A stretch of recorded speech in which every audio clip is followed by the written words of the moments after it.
Bueno, así como la ciencia tiene distintas áreas de estudio muy definidas, decimos que las ciencias son ciencias particulares porque estudian una parte de la realidad, bueno, así también la filosofía tiene ramas, ¿no es cierto? Que no es lo mismo que en el caso de las ciencias. Y decimos que las ciencias estudian una parte de la realidad, por ejemplo, tenemos la biología, la física, la química, las ciencias económicas, las ciencias jurídicas, ¿sí? Todas estudian la realidad desde un punto de vista diferente, ¿m? Y utilizan métodos diferentes.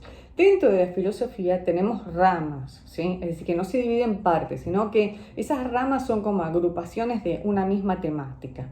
Por ejemplo, la metafísica, que es una rama de la filosofía, estudia todo lo que tiene que ver con el ser. Es la más abstracta de todas las ramas de la filosofía. Y tiene que ver con el ser, con lo aparente, con la realidad, ¿sí? ¿Qué es la realidad? Y también incluye el problema de la existencia de Dios. Es decir, ¿qué es Dios? ¿Qué es la nada? Si la nada tiene una entidad, el tiempo, si es una dimensión del hombre, el tiempo es algo que el hombre inventó para poder justificar el cambio, para poder organizarse, o el tiempo pertenece a las cosas. ¿Es una dimensión humana que pone el sujeto a la realidad o es una dimensión de la realidad para interpretar la realidad? Bueno, lo mismo con el espacio, ¿no? ¿Podemos pensar un espacio sin cosas? No, ¿no es cierto? Bueno, una habitación vacía, estamos pensando en una habitación. El problema del tiempo, del espacio, entonces, el problema de la existencia de Dios, ¿no? Son problemas de la metafísica. Luego tenemos otra rama que se llama nociología o teoría del conocimiento, la cual estudia todo lo que tiene que ver con qué es conocer, el hecho del conocimiento, ¿sí? Es decir, conocemos por los sentidos, en qué consiste el conocimiento, qué es la verdad, qué es, digamos, los grados de asentimiento, la diferencia entre mentira y error, ¿sí? Todo eso estudia la teoría del conocimiento.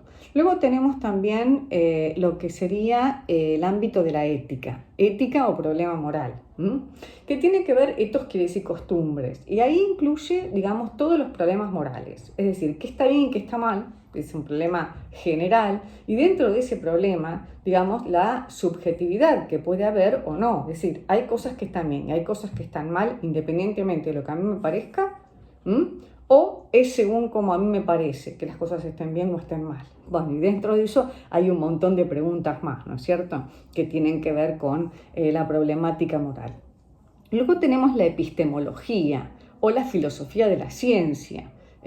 La epistemología, justamente el estudio de la ciencia, es decir, que la filosofía estudia a la ciencia, cuáles son sus métodos más válidos de conocimiento, cuáles son los métodos científicos validados por la epistemología, qué le compete a la ciencia y qué no, digamos, cuál sería el error de la ciencia, cómo debe proceder en algunos casos, ¿sí? Esto sería entonces todo lo que tiene que ver con la epistemología o filosofía de la ciencia.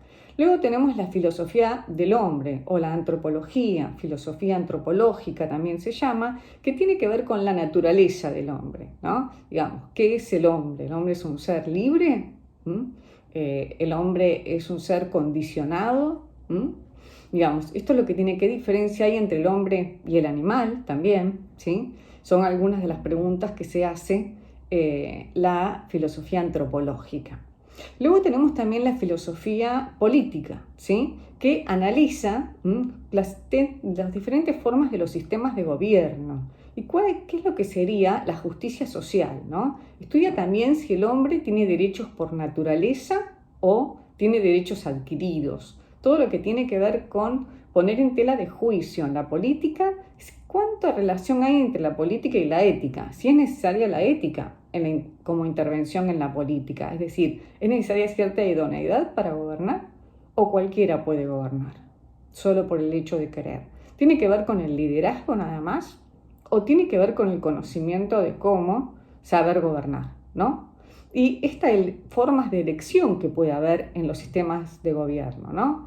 Estas formas en las cuales cuánta legitimidad puede tener un poder y qué pasa con los distintos abusos de ese poder, ¿no? A dónde llevan y a dónde conllevan en las distintas culturas. Otra rama es la lógica, aunque la lógica también ya se independizó un poco de la filosofía, también se pregunta por cuáles son las formas válidas de conocimiento, ¿no? Eso es lo que sería la estructura del pensamiento, que estudiamos, en general se estudia como una materia aparte ya, es como una rama que se ha hecho como independiente de la filosofía. Bueno, estas serían algunas de las ramas de la filosofía. Espero que les haya quedado un poco más claro cuáles son las diferencias entre las distintas áreas de conocimiento y qué estudia cada una.